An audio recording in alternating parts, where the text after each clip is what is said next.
On a tous cette idée que le silence, c'est la paix.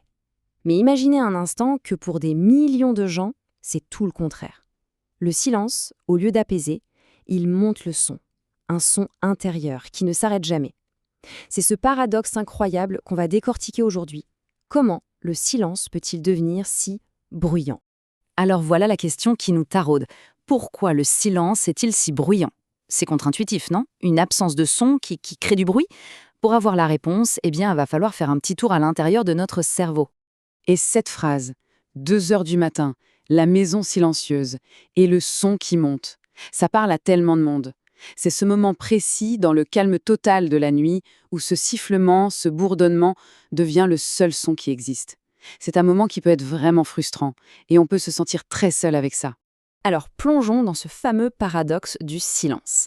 On va voir que cette expérience, qui semble si unique et si personnelle, est en réalité une réaction neurologique, eh oui, tout à fait prévisible. Et on va commencer par le plus important. Non, ce n'est pas imaginaire. Ce n'est pas juste dans la tête comme on l'entend parfois. C'est un vrai phénomène neurologique, un truc bien réel. C'est notre cerveau qui travaille. Et juste le fait de savoir ça, de le valider, c'est déjà un pas énorme pour comprendre ce qui se passe. Ok, pour vraiment piger le truc, on va utiliser une analogie toute simple. Imaginez que notre cerveau, il a son propre bouton de volume. Vous savez, comme sur une vieille radio. Et ce bouton, il ne reste jamais immobile. Il est constamment en train de s'ajuster. Regardez, c'est super clair quand on met les deux situations côte à côte. D'un côté, le silence total. Là, le cerveau, il est en mode alerte maximale. Il cherche, il scanne partout, il veut un son. Il n'y en a pas? Eh bien, qu'est-ce qu'il fait? Il monte sa propre sensibilité. Il pousse le volume pour essayer de capter le moindre truc. De l'autre côté, avec un petit son de fond, même tout doux, le cerveau reçoit ce qu'il attend. Il a son signal. Du coup, pas besoin de forcer. Il peut se détendre, il baisse le volume. Alors, ce fameux bouton de volume cérébral, il a un nom scientifique, ça s'appelle le gain auditif. Et en fait, à la base, c'est un mécanisme de survie génial. Pensez à nos ancêtres dans la savane. Cette capacité à monter le sang dans le silence, c'était crucial pour entendre la brindille qui craque, le prédateur qui approche. Un vrai super pouvoir. Le problème, c'est qu'aujourd'hui, ce super pouvoir peut se retourner contre nous.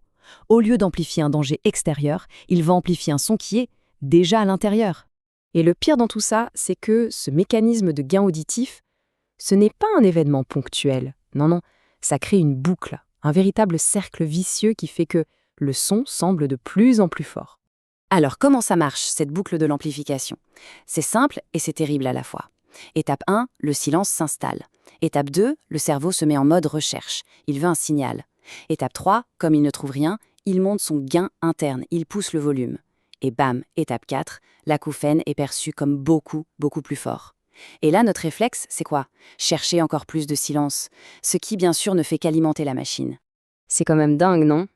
C'est une ironie neurologique parfaite. L'action qu'on entreprend pour avoir la paix, chercher le silence, est précisément ce qui crée le plus de bruit. On est vraiment au cœur du paradoxe. Bon, si le problème, c'est l'absence de son, la solution, logiquement, c'est d'ajouter du son. Oui, mais attention, pas n'importe comment. Et là, il faut bien faire la différence entre deux choses. D'un côté, on a l'idée de masquer. C'est ce qu'on essaye de faire intuitivement. On met un son plus fort que l'acouphène pour le couvrir. Mais en général, c'est fatigant, c'est intrusif. De l'autre côté, il y a une approche bien plus fine, enrichir. L'idée, ce n'est pas de couvrir, mais de donner au cerveau un petit quelque chose à écouter. Un son de fond, tout doux, tout constant, juste assez pour lui dire « c'est bon, pas la peine de monter le volume, il y a déjà un son ». Et là, le cerveau peut enfin se relaxer. En fait, tout est une question de changer d'objectif. Le but du jeu, ce n'est pas de ne plus jamais entendre l'acouphène. C'est de le rendre moins envahissant, qu'il passe à l'arrière-plan. Et pour ça, la clé, c'est un son de fond doux et constant. Et surtout, la régularité. Un peu tout au long de la journée, c'est beaucoup plus efficace que de juste mettre un son au moment de dormir. Finalement, tout ça nous invite à voir les choses différemment, à repenser complètement notre rapport au son et surtout au silence. Et attention, on ne parle pas d'un petit truc anecdotique. Plus de 740 millions. C'est le nombre de personnes dans le monde qui vivent avec ça au quotidien.